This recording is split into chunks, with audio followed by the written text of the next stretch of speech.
I went to the office and I was expecting a congratulation with my team of the job we had done, but I think I was naive. I didn't find a congratulation. I think I found what I would describe as an ambush. Because I walked in to the office the first day I came from the site, and the lead counsel was like, oh, here is the man of the moment. You can't joke with these things. I was expecting that the commissioners would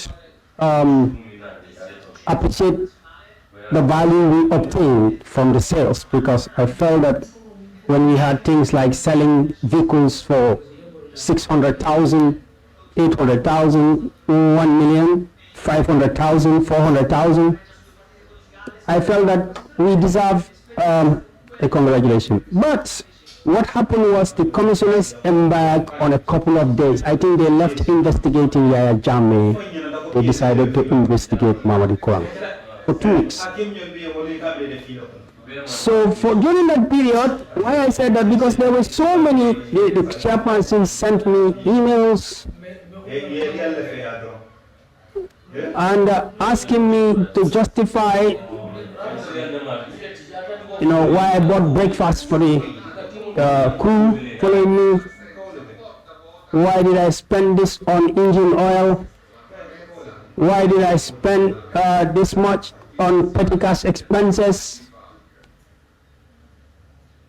I felt I had to respond. As they write, I respond to justify, because I knew that they had told me that if you have found one thing, we will defer to the authorities. I felt they will jail me.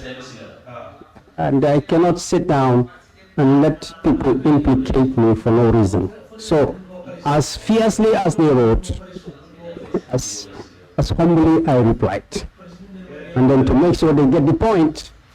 So it went to a point when my last letter was, if you write to me this kind of questions further, if you are not satisfied, I will refer myself to legal options. At that moment, maybe they have felt they have exhausted all their questions.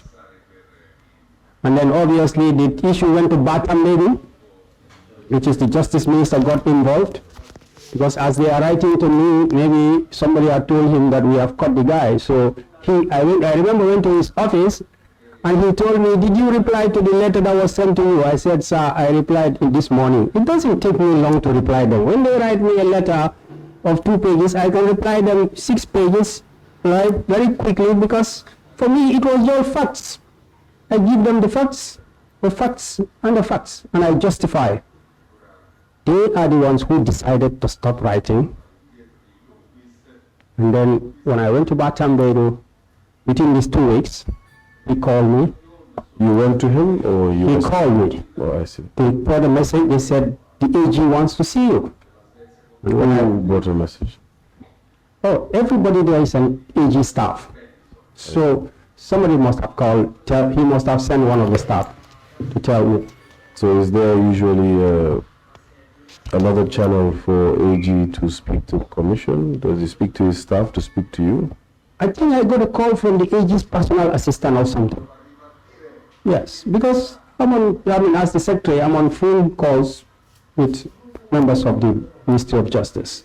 Okay, proceed. So when I got the call, I went to answer, and I think by the time the chairperson or whatever, or the commissioner, I don't know who, but people in the commission must have met the AG, and obviously he was getting all the correspondence. They were writing to me, they write to me, they copy me, I copy him. He gets, because he needs to know. I think that point is critical. So he knew the story. So he said to me, well, the executive has decided to cut the story short. The executive has decided that you need to resign. I think he's referring to the president, because technically the president appointed me and he needs to inform. So when he told me that, he was conveying the decision of the executive to me. that I should resign. At that moment, I mean, he admitted that sacrifices I've made to see the process through.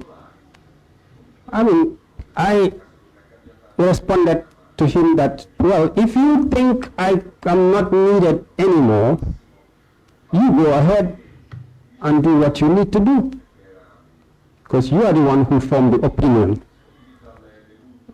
So when I said that to him, I think he was not pleased with my answer, but that was my answer. So I left. He said to me goodbye. I left his office. I didn't know what he was doing next. The following day, maybe on the 6th or 7th of October, I don't know, he made a... I was already, for me, I was already disappointed with the commissioners. For them to sit idle and see, you know, all those things happening. And also, at the moment when the the cabinet secretary came to me at Kotu workshop and said to me, you need to stop. I knew what takes him to drive his car from State House to come and physically stop me. I knew some people have interest in what was at Kotu workshop, and they had their eyes on them. I don't know who, but I was determined to do my job. And I could say I was even prepared to lose my job in order to do my job, because I knew challenging him at that moment. So when I had the conversation with the Secretary General, these were all series of, with the AG, series of events. I knew the end is near, and I had to accept it. So I went back to my office, and the following day, the AG, I was sitting in the office, I heard that there was a press conference, and the AG said my position was untenable. So when the newspapers reported it, I saw my basically untenable. I understood that I am not needed anymore. If I didn't get the letter then, if you check the dates on the media, the letter came on the 10th. That was 2 or 3 days after the statement by the AG. So you were